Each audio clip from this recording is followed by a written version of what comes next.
Hello, social networking, starting the last installment of this presentation. Hopefully you've learned a lot from the first parts of this. This will be just as important and just as informative as the others. As usual, contact information for St. Margaret Mary Work-Life Resource Ministry. The Yahoo group's very important to join that to get the latest updates, job leads, and so forth. YouTube channel to watch videos. And the last one, network meetings. They're always free, always open to the public, and almost always second Tuesday of every month at 7:30 p.m. in the Ministry Center. These are the other topics for social networking that were covered. This will be a shorter one covering how to be successful at social networking and a quick summary. So how to be successful with social networking. We've learned how to figure out different topics, how to find jobs, how to find people. Now what we want to do is figure out exactly how to be successful with this, how to use these tools to our advantage, and that's what we want to focus on with this presentation. You've got to look for ways to expand your network. Having 10, 15 contacts is good. If you have 100 or more contacts, you have access to more individuals that can help you. You can have access to more groups. You have access to more people updating profiles. So it's really important to expand the network. Seek them out. If you go to a networking event, or LinkedIn has several networking events in different areas, including the suburbs, or you go to any of these other tech cocktail or other networking events, seek out individuals, grab business cards, reach out to them, ask if you can make a connection with them. If you know those people, look at people's contacts that they have. If you know somebody, invite them to make an introduction. If you don't know the person, you can always use LinkedIn to ask for an introduction through somebody that knows them. So that there are a bunch of ways you can do that to seek out more contacts and be able to have access to a bigger group of people to network with.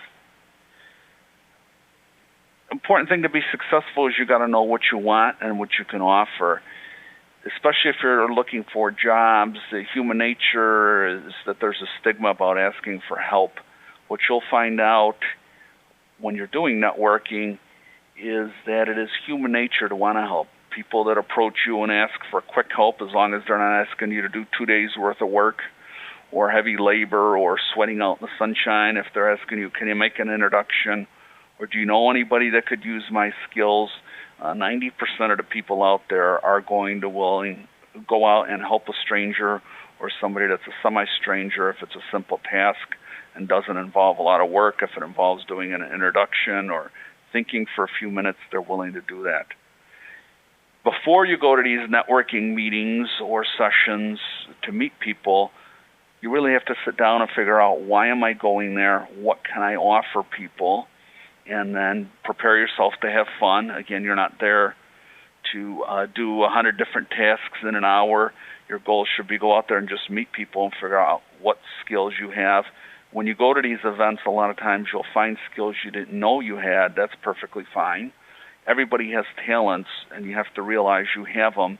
Sometimes it's difficult to figure out what talents you have, and others can help you identify that, especially if you have a good networking pool of people to contact. There are other things that you can do as well for reaching out. Here's some ideas. Contacting the person. Another thing you have to do with your contacts is to follow up regularly. You really want to know and give feedback to people that helped you. If somebody gave you an introduction, you want to get back to the person that gave the introduction and thank them for it.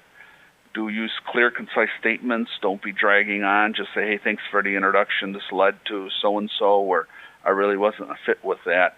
There's a rule called the 3-6 rule, which means the first time you meet somebody, reach out to them no more than 3 times in the first 6 weeks.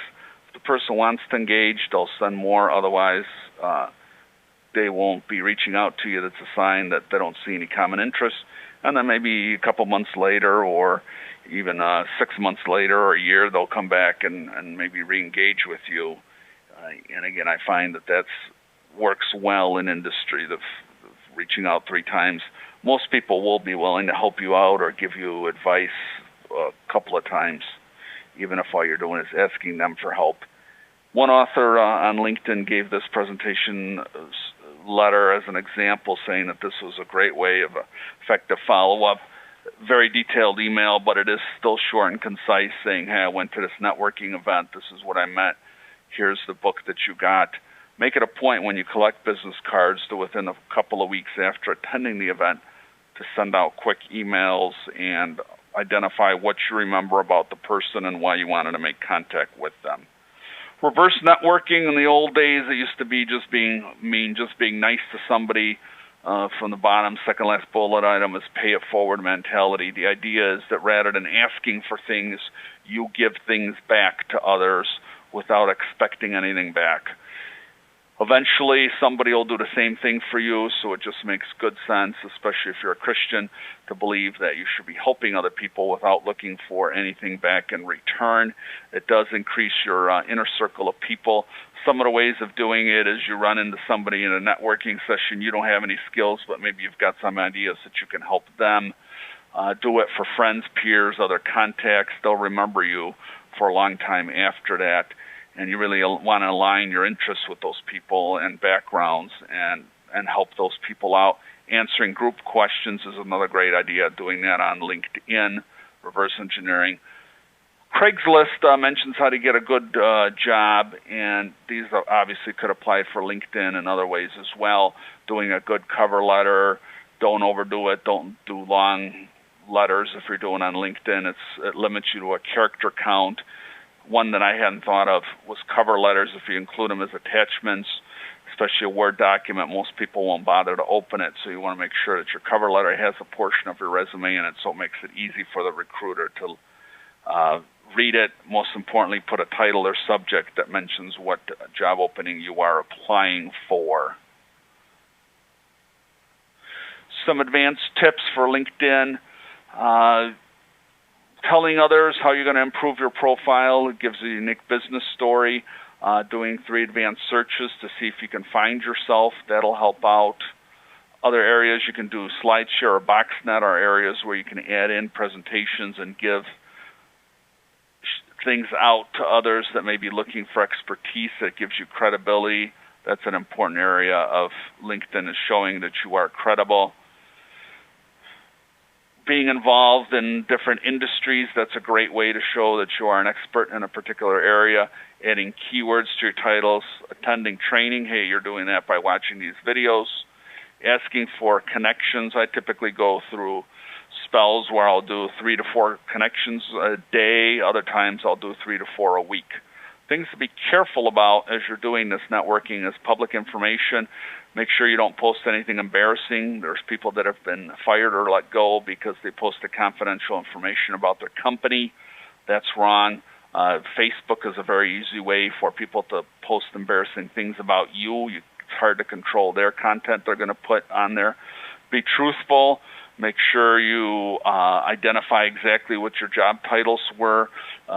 One fearful tactic of this LinkedIn is that sometimes lawyers will nitpick profiles. They have a personal associate that doesn't use it anymore because when he was called as an expert witness, things were questioned on his LinkedIn profile and other sites he had for social networking.